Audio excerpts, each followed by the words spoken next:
इधर प्रतापगढ़ में थे सीएम योगी, उधर राजा भैया के हुंकार से थर्रा गया कुंडा।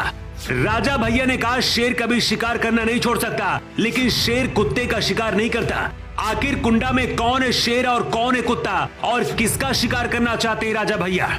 अखिलेश यादव से दुश्मनी के बाद कुंडा में ऐसा पहली बार हो रहा है जब गुलशन यादव की पत्नी के सामने राजा भैया ने अपने आदमी को मुकाबला करने भेज दिया है।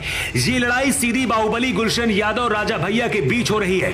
कुंडा के दो बाहुबलियों के बीच भयानक टक्कर हो रही है। लेकिन इसी बीच जब योगी आदित्यनाथ अचानक से प्रतापगढ़ पहुंचे तो गर्मी और भी ज्यादा बढ़ गई। सीएम योगी के लखनऊ लौटते ही राजा भैया की अचानक से हुंकार सुनकर पूरा कुंडा थर्रा गया। राजा भैया ने कहा कि शेर कभी शिकार करना नहीं छोड़ सकता है। कुंडा में अब शायद वो होने जा रहा है जो अब तक शायद कभी नहीं हुआ। योगी आदित्यनाथ किसके साथ खड़े हैं और राजा भैया किसका शिकार करना चाहते हैं, सब कुछ जानना है तो इस 2 मिनट की रिपोर्ट को अंत तक जरूर देखिएगा।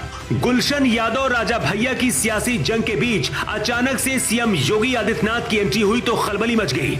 राजा भैया के गढ़ में योगी आदित्यनाथ ने अखिलेश यादव से लेकर कांग्रेस और फिर मायावती को निशाने पर लिया। इसके बाद योगी आदित्यनाथ ने कहा कि 100 पढ़ा और 1 प्रतापगढ़ा, मतलब 100 लोगों के इतना 1 प्रतापगढ़ा अकेले ही काबिल होता है। योगी ने हर किसी पर निशाना साधा, सिर्फ राजा भैया का नाम नहीं लिया।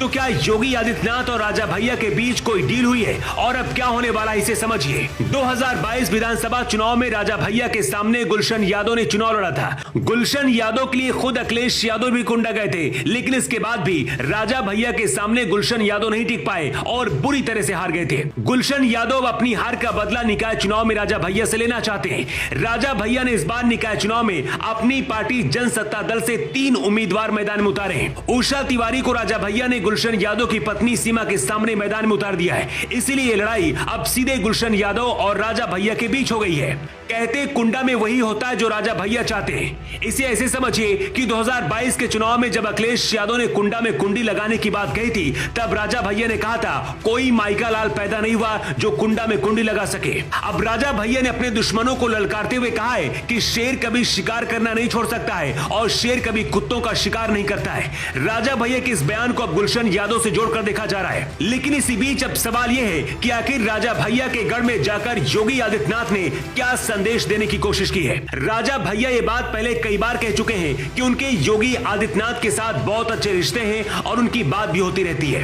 योगी आदित्यनाथ प्रतापगढ़ पहुंचे थे, लेकिन राजा भैया पर निशाना साधने की जगह पर अखिलेश यादव, मायावती और कांग्रेस के ऊपर निशाना साधते रहे। मतलब कहीं ना कहीं राजा भैया के लिए सॉफ्ट कॉर्नर दिखा। किसी भी रैली में राजा भैया भी योगी के खिलाफ कुछ भी नहीं बोलते हैं।